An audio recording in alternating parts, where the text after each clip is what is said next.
सूफी यात्रा पथ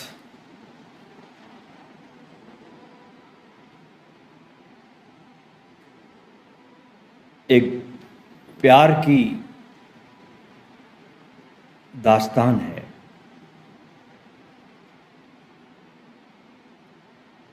और ये प्यार की दास्तान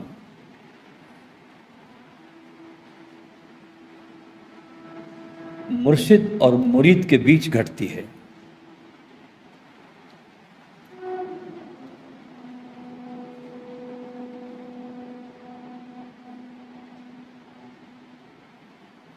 इसलिए इस यात्रा पथ पर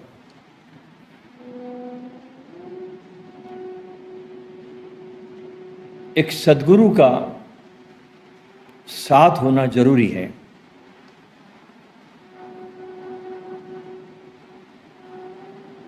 नहीं तो साधक भटक कर इतने दूर चले जा सकता है कि फिर वापस लौटने का रास्ता ही भूल जाता है।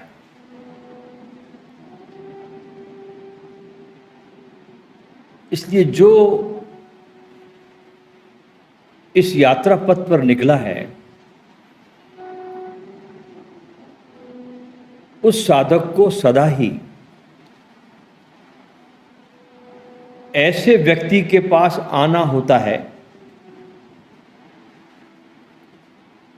जिसने अपने आप को परिपूर्णता में जान लिया हो। ऐसे व्यक्ति के पास आना होता है, क्योंकि धर्म एक बहुत जीवंत संबंध है। सूफी धर्म की मान्यता है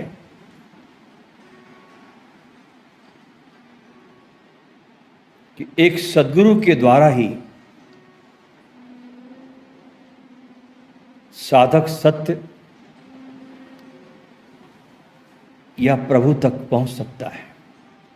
ये सूफी धर्म की मान्यता है, क्योंकि साधक ने तो कभी परमात्मा को देखा नहीं, सिर्फ सुना है। क्योंकि वो अलौकिक है और हम नहीं जानते कि उस अलौकिक का अनुभव कैसे किया जाए। हमें इसका ज्ञान नहीं है, क्योंकि साधक के पास अभी वो अंतर्बोध की कला, वो क्षमता विकसित नहीं हुई जिससे कि वो उस अलौकिक का अनुभव कर सके। ये कला होती है। इसलिए हमारे लिए परमात्मा बहुत दूर है और संसार बहुत निकट है। ज़्यादा निकट है संसार हमारे, और परमात्मा हमारे लिए एक क्षितिज की तरह है, बहुत दूर है। इसीलिए तो हमारे जीवन में अक्सर ऐसा हो जाता है कि धर्म मात्र एक सिद्धांत बन के रह जाता है।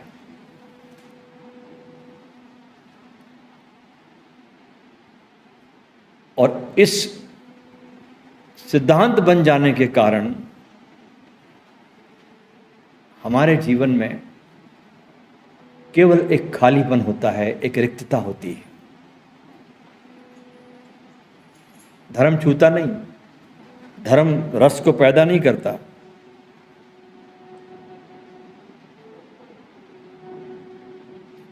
सूफ को जो पहनता है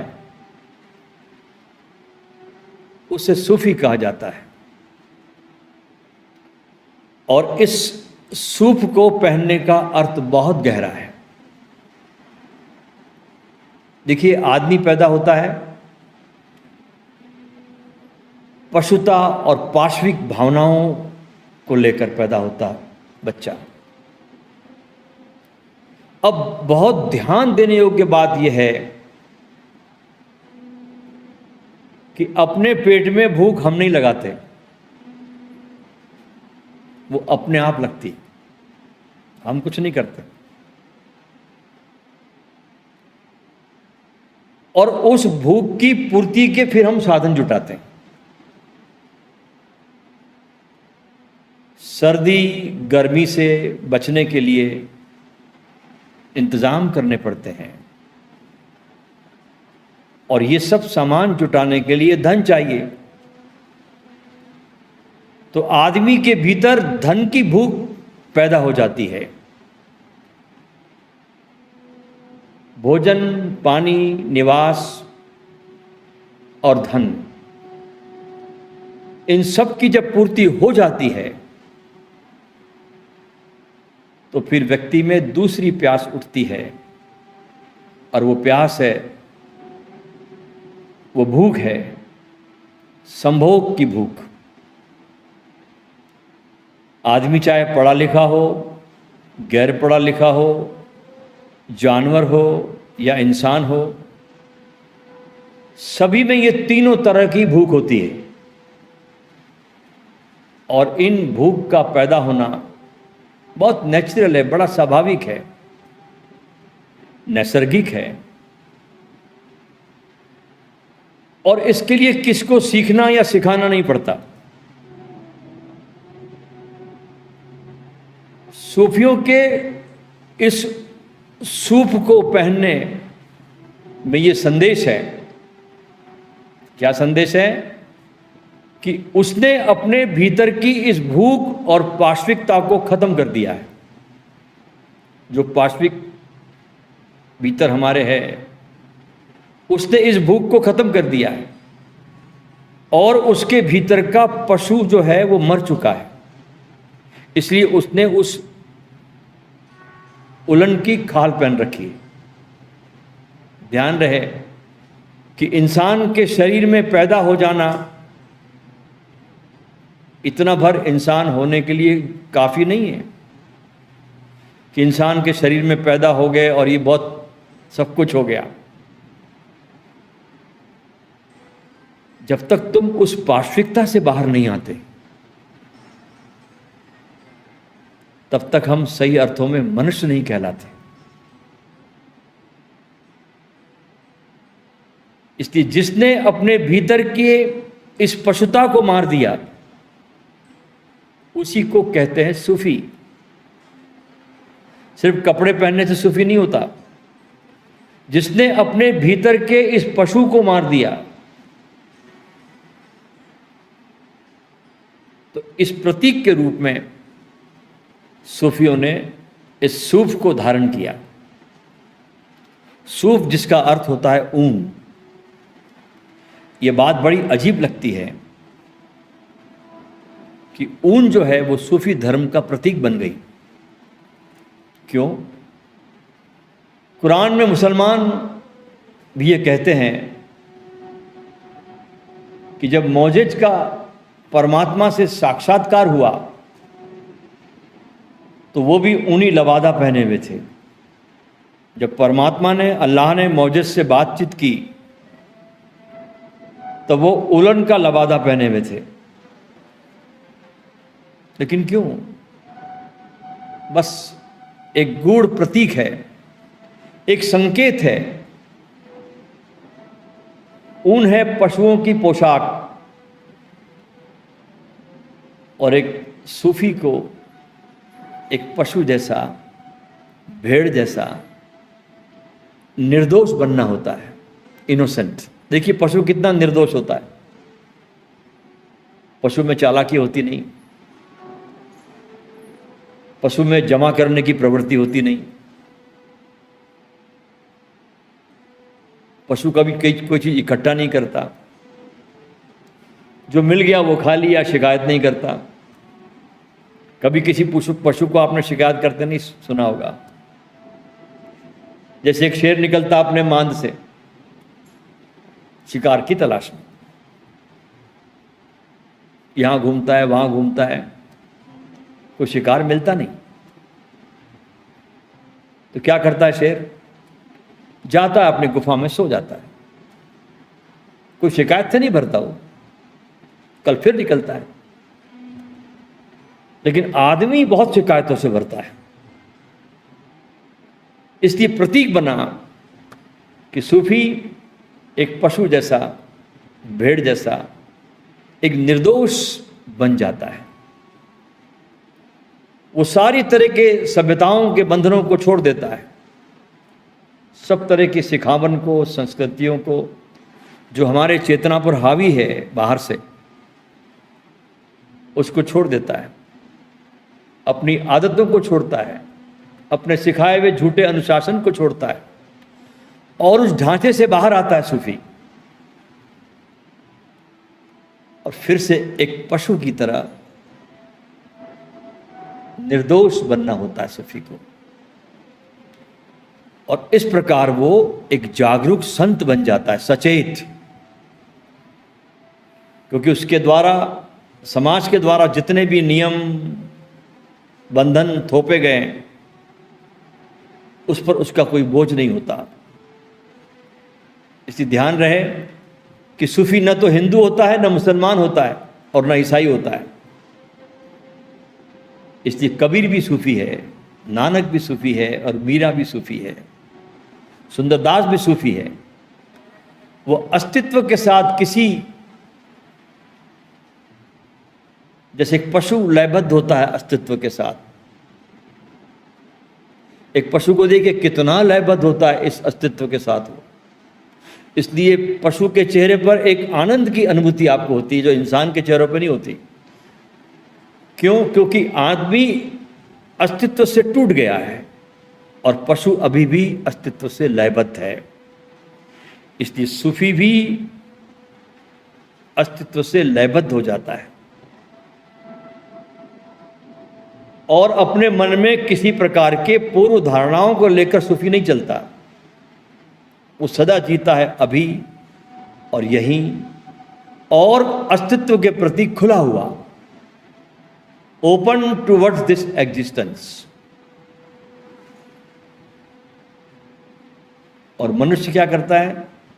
आम आदमी सदा चुनाव करता है, ये ठीक, ये गलत, ये मेरे अनुकूल नहीं है, ये मेरे अनुकूल है। और इस कारण उसे बहुत बार बहुत चीज़ों का दमन भी करना पड़ता है। और पशु कोई चुनाव नहीं करता, जैसा जो कुछ है उसे बहुत सामान्य रूप से स्वीकार करता है, और पशु की स्वीकृति परिपूर्ण होती है। आधा अधूरा पशु चुनाव नहीं करता। ऐसा ही एक सूफी भी करता है। एक सूफी भी चुनाव करना जानता ही नहीं, वो चॉइसलेस जीता है, चॉइसलेस अवेयरनेस के साथ जीता है, और जीवन को एक उपहार मानकर और स्वीकार भाव में जीता है।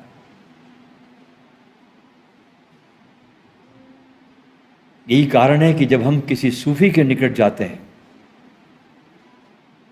तो उसकी आंखों में, उसके अस्तित्व में वैसे ही निर्दोषता होती है, वही स्वतंत्रता होती है, वही प्रसन्नता दिखाई देती है जिसे केवल पशु, वृक्ष, चट्टानें या सितारे ही जानते हैं, ऐसी निर्दोषता को। इसलिए सूफी के धर्म में एक खास तरह का आकर्षण है, एक खास तरह की खुशबू है, एक अनूठे किस्म का स्वाद है सूफी, जो किसी किताब या धर्म शास्त्र से जाना नहीं जा सकता। केवल एक व्यक्ति से दूसरे व्यक्ति को हस्तांतरित होने की घटना में ही जाना जा सकता है। ये बड़ी भारी बात है सूफियों में, और ऐसा सब धर्मों में, ध्यान रखना, अकेले सूफी में नहीं है। धर्म एक हस्तांतरण की घटना है। एक जले हुए दिए के पास कुछ बुझे हुए दिए सरकने की हिम्मत करते हैं, आने की हिम्मत करते हैं और प्रतीक्षा करते हैं उन क्षणों की जब किसी हवा की झोंके में उस जले हुए दिए की कोई लपट उस बुझे हुए दिए को जला दे। और साधना क्या है? उस जले हुए दिए के संपर्क में आना, उसके पास आने की हिम्मत करना, सरकने की हिम्मत करना, प्रतीक्षा करना, उस क्षण की राह देखना जब कोई झोंका, कोई लपट उठेगी और तुम्हारे बुझे हुए दिए को जलाकर चली जाएगी। और इस घटना के लिए सूफियों के पास एक बहुत विशेष शब्द है जिसे वे सिलसिला कहते हैं।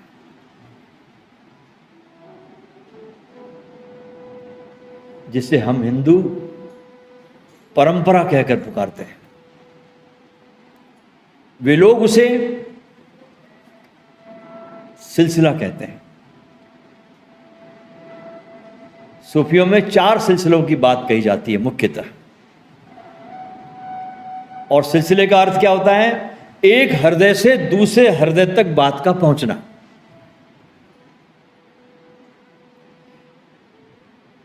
एक व्यक्ति से दूसरे व्यक्ति तक बोध का हस्तांतरण।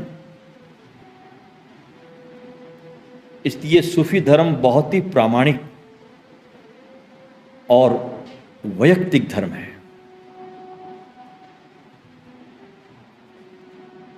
इसलिए साधक जो सद्गुरु बोध को उपलब्ध हो गया है, जब तक उससे साधक अपना संबंध स्थापित नहीं करता, वो इसको पा नहीं सकता। सूफी कहते हैं दूसरा कोई मार्ग है ही नहीं इसके अलावा। इसके अलावा सिर्फ टाइम पास और कुछ नहीं है। जब तक तुम किसी बोधपूर्ण व्यक्ति के सानिध्य में नहीं आते, सूफी कहते हैं ये घटता नहीं। सूफी धर्म पर जो भी किताबें हैं, साहित्य हैं, उसका अध्ययन कर सकते हो और उसको पढ़कर व्यक्ति शब्दों के जंगल में भटक जाता है।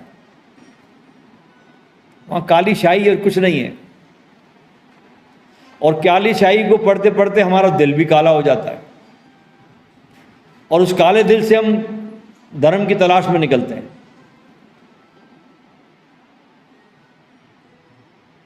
सूफी कहते हैं जब तक तुम कोई पथ प्रदर्शक न खोज लो, जब तक तुम किसी दिशा निर्देशक के प्रेम में न पड़ जाओ, तब तक तुम उसका स्वाद नहीं पा सकते। ये अटल सत्य है, सनातन सत्य है, शाश्वत सत्य है। ये ऐस धम्म सनातनो है, इसके अलावा कोई मार्ग नहीं है।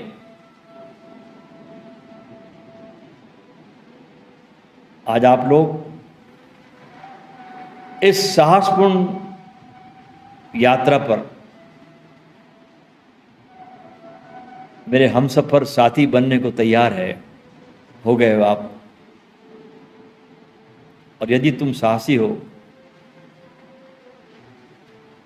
और खतरों से खेल सकते हो, खतरे क्या है? बाहर के खतरे नहीं है, खतरे हमारी मान्यताओं के हैं जो मान के रखे हैं, वे बड़े खतरे हैं। बाहर के खतरे दो कौड़ी के, असली खतरे तो हमारे भीतर है, जो हमारी मान्यताओं के हैं, जो हमने मान के रखे हैं। वो जब टूटते हैं धारणाओं के, तब जो चोट लगती है उसे खतरा कहा जाता है। लेकिन जब तक तुम उस खतरों को नहीं खेलते, उसको तोड़ते नहीं, तब तक तुम इस सूफी की यात्रा पर चलने के योग्य नहीं बनते।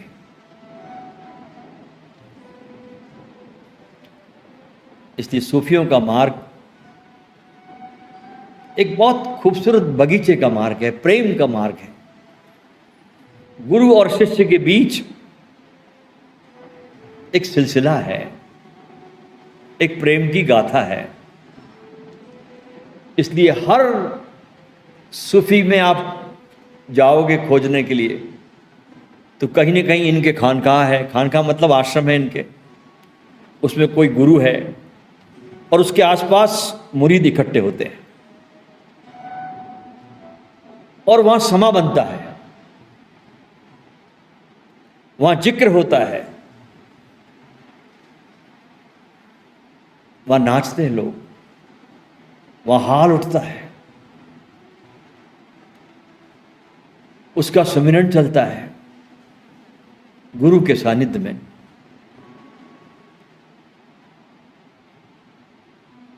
तो बहुत एक सुंदरतम मार्ग है जिसमें आप इस शिविर में प्रवेश करने जा रहे हो।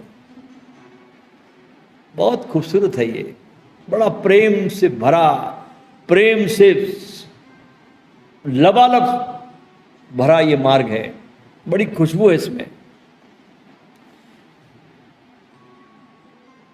और इसका मुसलमान होने से कोई लेना देना नहीं है, ये इश्क का मार्ग है। और इश्क न तो हिंदू होता है, न मुस्लिम होता है, न ईसाई होता है। तुम्हारी श्वासें क्या हिंदू है, ईसाई है, मुसलमान है? ऐसे तुम्हारी श्वास का कोई धर्म नहीं होता, ऐसे सूफी का भी कोई संप्रदाय नहीं होता। गुरु और शिष्य के बीच घटने वाली ये एक व्यक्तिगत घटना है। आने वाले इन 3 दिनों में मैं बहुत सी बातें आपसे इनके बारे में कहूँगा, इनके राज खोलूँगा। और अगर तुम खुले रहे बिना किसी धारणाओं के तो बहुत कुछ तुम्हारे पास, तुम्हारे बिना प्रयास के तुम्हारे हृदय तक आता चला जाएगा। मेरा भी कोई प्रयास नहीं और आपका भी कोई प्रयास नहीं, मात्र आपका खुलना, आपका खुले हो जाना ही सूफी यात्रा पर आपका पहला कदम है।